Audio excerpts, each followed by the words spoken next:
Graça e paz, povo de Deus. Amém, queridos? Hoje é o 17º dia onde nós estamos aqui reunidos após ter marchado para nós ministrarmos a palavra a qual foi nos dada. Está escrita no livro de 2 Tessalonicenses, no capítulo 2, do verso 13 a seguir. Veja, hoje nós partilhamos do 17º dia da nossa marcha, faltando apenas 13 dias para nós concluirmos aí os 30 dias de oração e marcha pelaquilo que nós temos designado, o espírito de ressurreição, de reavivamento entre nós, para Deus manifestar a sua glória e fazer aquilo que melhor lhe aprouver. Temos já invocado a Deus a respeito disso, e a Bíblia diz que Deus responde à oração dos santos. Por isso nós temos determinado que Deus vai fazer uma obra na nossa casa, na nossa vida, nossa família, na nossa cidade, nossos ministérios e também na nossa nação brasileira.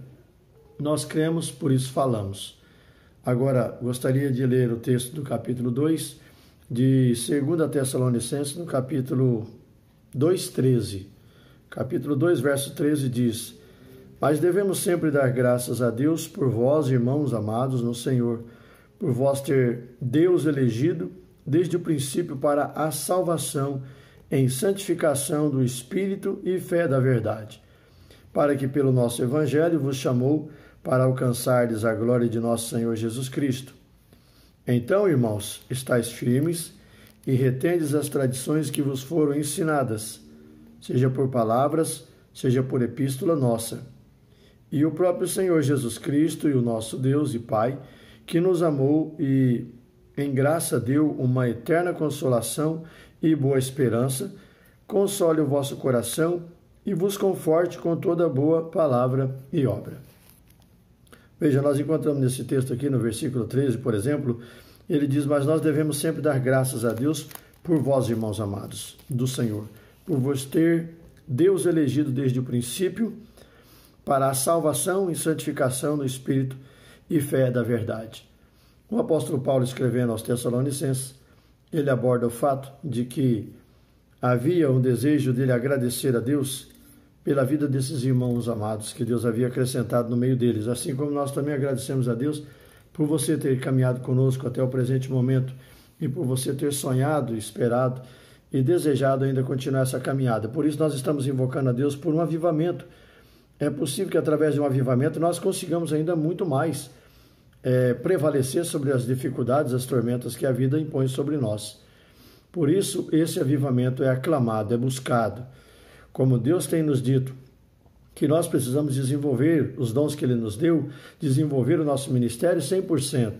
50% é tão pouco, então podemos desenvolver 100%. Por que não um avivamento? Só isso poderia mudar a nossa sorte em relação a tudo quanto nós temos desejado e esperado. Amém, queridos? Por isso o apóstolo Paulo, ele dá graças aqui a Deus ter acrescentado esse povo no meio dele, para estar vivendo no meio deles e por estar prestigiando as coisas, como ele diz no versículo 13, no final, ele diz assim: por ter Deus elegido desde o princípio para a salvação, em santificação do Espírito e fé da verdade. Ou seja, 3 coisas. Ele fala, a princípio para a salvação, porque nós fomos salvos, e isso é bom. Esse princípio de salvação é uma obra maravilhosa que Deus faz em cada vida, e por isso nós precisamos partilhar dessa salvação e continuar vivendo ela, porque assim nós vamos crescer através desse vínculo que Deus nos deu, ser salvos, um presente maravilhoso que Deus acrescentou a nós. Outra coisa que o apóstolo fala é em santificação do Espírito, porque nós precisamos viver em santificação cotidiana e diariamente, né? Vamos dizer assim, sempre nós devemos viver em santificação. E quando nós não temos santificação, fica mais difícil para nós mantermos o padrão de uma existência segundo a vontade de Deus. Foi até Davi que mencionou a respeito: não retire de mim o teu Espírito Santo. E o desejo dele era que Deus, claro, não afastasse do seu Espírito, não tirasse o seu Espírito da vida dele. E prova disso é que nós, dia a dia, nós precisamos viver uma vida em santidade e obter uma vida em santidade. Nós praticarmos essa vida de santidade e invocarmos a Deus para que Ele nos dê santidade diariamente, constantemente. O tempo que nós vivemos, nós precisamos viver em santidade. Por isso há uma importância de eu e você, nós praticarmos essa santidade. E o avivamento, ele se desperta em nós quando nós praticamos a santidade. ele procede da parte de Deus. E quando o Espírito está alegre conosco, as bênçãos de Deus elas acontecem, elas sucedem em cada uma dessas vidas. O terceiro ponto que o apóstolo aborda aqui, no final do versículo 13, ele diz: e fé da verdade. A fé que opta pela verdade. A fé da verdade está inserida dentro daquilo que nós cremos pela verdade de Deus. A Bíblia diz lá em Deuteronômio capítulo 32 que Deus é verdade e nele não há injustiça. Ele é um Deus de verdade. Ele opta por verdades e Ele quer que nós façamos e falemos a verdade. No livro de João 8,32, a Bíblia diz: conhecereis a verdade, e a verdade vos libertará. Essa fé que nos leva à verdade de Cristo, ou essa verdade que nos leva também a essa fé, segundo o que o apóstolo diz, a fé da verdade, é porque cremos nela, nos apossamos dessa verdade que Deus entregou a nós, e nós não podemos fugir da raia. Nós temos fé na verdade de Deus, tanto que estamos praticando, marchando, jejuando, orando de constância para que Deus nos avive, nos desperte. Nós podemos produzir mais que 50%, então vamos produzir, porque Deus quer que nós produzamos. Esse fruto é agradável a Deus. Aliás, Deus quer provar os nossos frutos para saber se tem um bom paladar. Então convém que nós pratiquemos essa graça de Deus. A fé pela verdade. Uma vez que eu pratique a verdade, uma vez que você pratica a verdade, nós vamos crescendo e a fé nossa vai aumentando dia a dia. Porque hoje é um milagre, amanhã é outro, e assim uma sucessão de milagres vai sucedendo na nossa vida por intermédio da fé. Porque nós temos crido em Deus. Na sequência, o apóstolo Paulo diz no versículo 14, ele diz: para o que pelo nosso evangelho vos chamou para alcançardes a glória de nosso Senhor Jesus Cristo. Ou seja, pelo evangelho que o apóstolo Paulo estava a pregar, ele acreditava que eles deveriam conhecer a glória de Jesus Cristo. Ela estava patente a qualquer um que o buscasse. Ele diz claramente: para alcançar a glória de nosso Senhor Jesus Cristo. Para que nós alcancemos através dessa fé que ele diz ali. Nós precisamos alcançar, por intermédio da fé, a glória de Cristo Jesus. O que é a glória?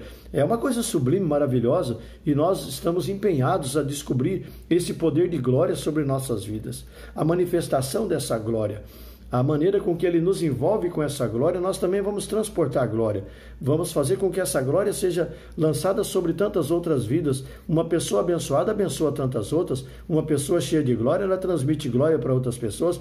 Uma pessoa avivada, ela também traz avivamento para as demais pessoas que estão ao seu redor. É como um contágio. A pessoa vai contagiando as demais pessoas. A importância de nós sermos transmissores da glória de Deus. Receber a glória e transmitir a glória. Difícil você permanecer perto de uma pessoa que está ali sem que ela transmite algo de glória, uma pessoa que transmite a tristeza, a angústia, a amargura e pesares. Se você estiver ao lado de uma pessoa como essa, você vai pegar essas coisas. Se você não for vacinado a respeito dessas coisas, você pode levar uma boa carga dessa situação de constrangimentos ou de palavras torpes, ou até mesmo de situações contraditórias que a pessoa vive a se lamentar, e você acaba carregando essa carga negativa que a pessoa está ali proferindo diariamente. Então a importância de carregar a glória de Deus, porque vamos transmiti-la. Por isso um avivamento, porque nós precisamos transmitir o que Deus transmitiu a nós. Curar as pessoas, porque isso é aquilo que Deus também transmitiu a respeito de Cristo Jesus sobre nossas vidas, que nós seríamos aqueles que também curaríamos. Esses sinais seguirão os que creem, em meu nome curarão os enfermos, em meu nome falarão novas línguas. Por isso nós devemos tomar posse desse avivamento, porque dia a dia esse avivamento vai transportar as pessoas também para serem avivadas. O apóstolo Paulo continua ainda dizendo, no versículo 15, então, irmãos, estais firmes, e retende as tradições que vos foram ensinadas, seja por palavra, seja por epístola nossa. Ou seja, vamos nos manter firmes naquilo que nós recebemos através das cartas ou epístolas, através daquilo que nos foi ministrado, através das coisas que Deus cogitou em nosso coração, através de homens como o apóstolo Paulo e tantos outros que escreveram e que deixaram aqui os seus escritos nas Escrituras. Nós podemos, através das tradições que nos foram ensinadas, principalmente as tradições divinas, colocar estas coisas em nossos corações e mantermos firmes, não recuarmos, porque na medida que nós não recuemos, nós vamos ficar firmes nas coisas de Deus e levar outros a também ficar firme. A luta vem, ela passa e nós vamos continuar crescendo. Tanto aquele corinho, a luta vem e passa, não desanime não. Então não vamos desanimar. As lutas têm vindo, elas vão passar. Nós não fomos feitos para viver no deserto, nós vamos sair do deserto. O deserto é só para uma passagem, é só para um teste, uma prova. Assim que nós saímos desse deserto, as coisas fluirão segundo a vontade de Deus sobre nossas vidas. Assim nós precisamos crer. Amém, queridos? E o apóstolo Paulo vai terminando esse texto do capítulo 2, dizendo: e o próprio nosso Senhor Jesus Cristo, o nosso Deus e Pai, que nos amou em graça, nos deu uma eterna consolação e boa esperança. Então, nele nós podemos ter essa consolação e essa esperança de que ele faz essas coisas mediante a fé que nós desenvolvemos, mediante as coisas que nós ficamos firmes. Não vamos desistir, porque o avivamento pertence a nós. Quando nós buscamos, Deus vem e faz. Por isso nós devemos crer, marchar por isso e continuar declarando que Deus fará um avivamento entre nós, entre nossa família, entre nosso povo, entre o nosso casamento, ou aqueles que têm relacionamento com as pessoas, né, no seu dia a dia. Esses relacionamentos serão avivados, despertados, segundo a vontade de Deus, porque tem relacionamento que não precisa perpetuar. Tem relacionamento que precisava ter acabado há muito tempo. Eu digo relacionamento de nós com pessoas que contraria um tipo de situação que não é a prática do Evangelho. Né? Então, há relacionamentos que eles não convêm a nós. Esses precisam ser acabados. Mas os relacionamentos que são bons por parte divina, nós precisamos continuar implantando esse relacionamento, o amor, a paz, e orando para que esse relacionamento venha a dar certo, que dia a dia Deus venha colocar a sua semente, a sua paz nesse relacionamento entre nós, as pessoas que amamos, e que Deus faça algo sobrenatural no meio de nós. Quando ele termina a carta, ele diz aqui: console esse mesmo Senhor de consolação e de boa esperança, console o vosso coração e vos conforte em toda boa palavra e obra. Então que Deus venha te consolar, querido. Deus venha te animar, Deus venha te fortalecer, Deus venha te avivar, Deus venha despertar você para crer dia a dia que é possível um avivamento quando nós estamos determinados a fazer as coisas que Deus tem somado conosco. Por isso quero deixar que essa palavra melhore o seu coração, para você ficar despertado, encorajado, animado, porque o próprio Senhor Jesus Cristo disse que poderia entregar essa chave poderosa em nossas vidas. O próprio nosso Senhor Jesus Cristo e o nosso Deus e Pai, que nos amou em graça, nos deu uma eterna consolação e boa esperança. Então vamos ter essa boa consolação e essa esperança em nós. A esperança de um avivamento, a esperança de coisas boas, a esperança de que a fé, na verdade, ela nos sustenta, ela nos leva a um lugar muito maior. Amém? Fique com Deus, Deus te abençoe poderosamente, Deus avive a ti, a tua casa, a tua família, Deus avive o lugar onde você trabalha, Deus venha avivar esse estado, essa nação brasileira, Deus venha avivar a nossa cidade, em nome de Jesus, para a glória de Deus. Deus te abençoe poderosamente para a glória dele.